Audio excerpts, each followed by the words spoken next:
మరి 100 సంవత్సరాల భూమి బతుకుతకు ఉందా? అనుభవించడానికి ఉందా? చెప్పరే. మరి ఎందుకు ఆరాటం, ఎందుకు పోరాటం? అదే పౌలు అంటాడు, మంచి పోరాటము పోరాడుతుంది, నా పరుగు కడముట్టించుతుంది, విశ్వాసమును కాపాడుకుంటుంది. ఏం కాపాడుకుంటా? నీకు ధనం ఫుల్గా వచ్చేది దేవుడి మీద ఆధారపడతావు నువ్వు. నీ ధనమే నీకు ఆశ్రయపడుతున్నావు. అలేలుయా. అలాగే పాడైపోయిన ఎంతమంది ఉన్నారు. అలే అందులో సమస్తమైన వీరులకు మూలం దాన్ని ఆశించి తమ్ముడు తామే పొడుచుకున్నారని బైబిల్ చెప్తుంది. అందుకనే ధనాన్ని నమ్మేవాడు పాడైపోతాడు, కానీ దేవుని నమ్ముకున్నవాడు చిగురాకు వలె వర్ధిల్లుతాడు. నీ జీవితంలో నువ్వు దేవుని నమ్మాలి. హల్లెలూయా. బైబిల్లో చాలా మంది భక్తులకి చాలా శోధనలు ఎదురయ్యాయి. అబ్రహాముని దర్శించింది ఏంటో తెలుసా? సొదొమ గొమొర్రా రాజు, ఈ ఆస్తి అందరూ పట్టుకో, మా భార్య పిల్లలు మాత్రమే మాకు ఈ ధనం అంతా నువ్వు తీసుకుపోన్నాడు. అబ్రహాం గారు ఏమన్నా చెప్పండి. అదే మనమైతే మన ప్రార్థన దేవుడు పెద్ద జవాబు ఇచ్చేసాడు. ఇంతకాలం నేను చేసిన ఉపవాసాలకి చెప్పరా, తలవపడం కాదు, చెప్పాలి. మన ప్రార్థన జవాబు వచ్చింది అనుకుంటున్నా అనుకోరా. మాస్టర్ మొన్న మా ఇంటికి వచ్చి బ్యాక్ చేసేవాడు, జాబ్ పాటికి తగ్గింది మనకి దేవుడు ఇచ్చాడేమో అని చెప్పేసి ఆశించదేమో. కానీ అబ్రహాము, నూలు పోగైన నాకు డబ్బు చేయరా, ఇప్పుడు 1,00,000 రూపాయలు ఇస్తాను, నాకు పిలిచి నాకు 1,00,000 రూపాయలు ఇస్తాను, కానికిస్తాను, నేను తీసుకున్నా చెప్పరే. హల్లెలూయా. నీకు అర్థం ఉండదు చెప్తున్నాను. ఎలీషా దగ్గర కూడా వచ్చింది. కుష్ఠరోగి బాగైన తర్వాత వాడు వెండి బంగారం సేన మంచి వస్త్రాలు ఇవన్నీ తెచ్చుకుని వచ్చాడు. పట్టుకోమన్న దేవునికి మహిమ కలుగును గాక. అది మాట.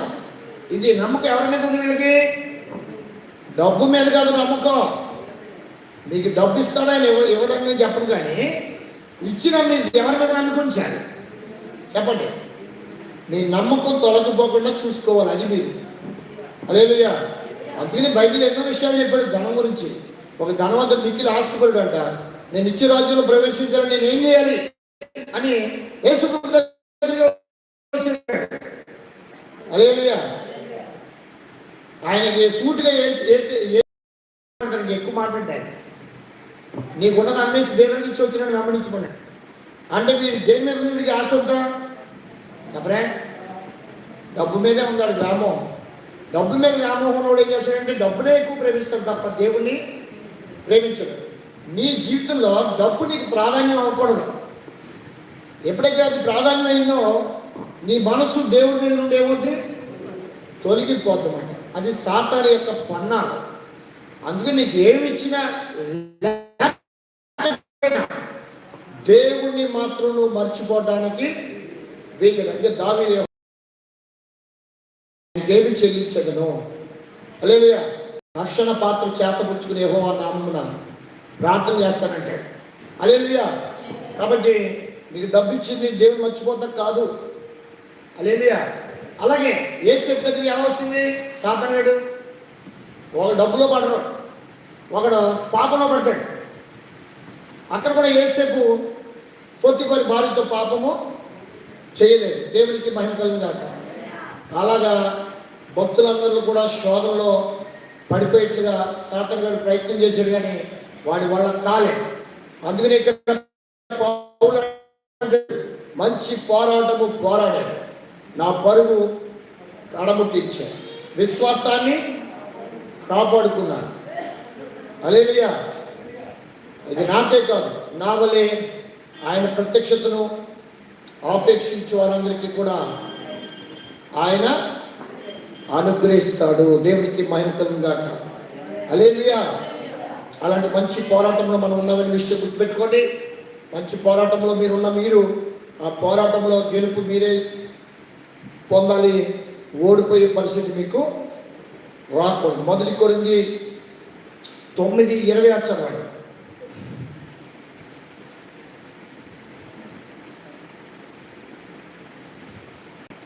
1 కొరింథీ 9:26. గురి చూడని వాని వలె. అది పరుగు పందెం, పోరాటం. గురుంది. పౌలు గురేంటి? ఒక వ్యాపారస్తు దగ్గరికి వెళ్ళి అడగండి, మీకు ఏం గురేంటి అని అడగండి. ఈ సంవత్సరం 500 కోట్లు టచ్ చేయాలనుకుంటున్నాను, ఇప్పుడు దాకా 200 కోట్లే అంటాడండి. చెప్పరా? అదే లేదు.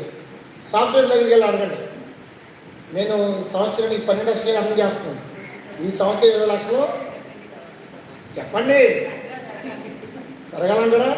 వద్దులే చాలే, 12 ఎందుకు సరిపోతాయి అంటాడా? అదే లేదు.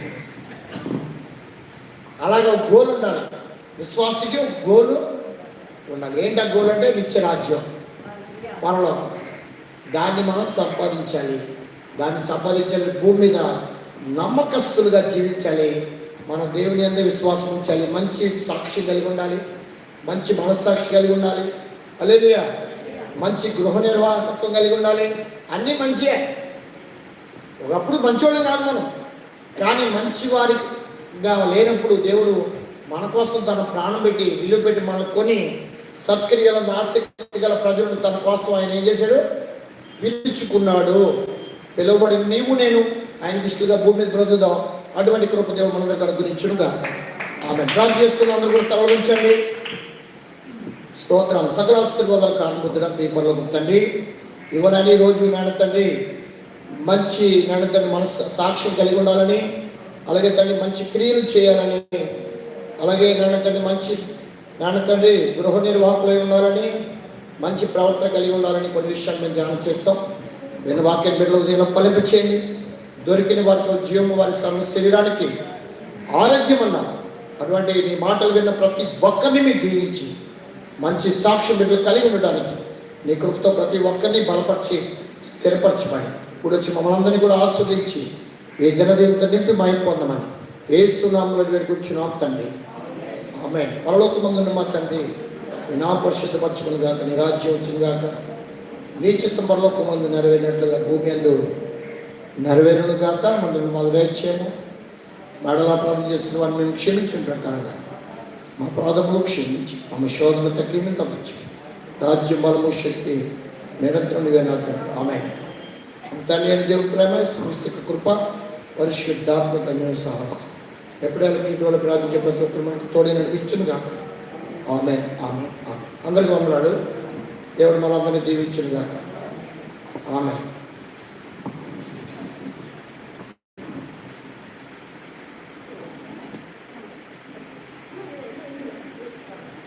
హల్లెలూయా. లైక్ చేయండి, షేర్ చేయండి, సబ్స్క్రైబ్ చేయండి. దేవుడు మనందరినీ బహుగా దీవించును గాక. ఆమేన్. లైవ్ అన్న చేయాల ఇది కదా.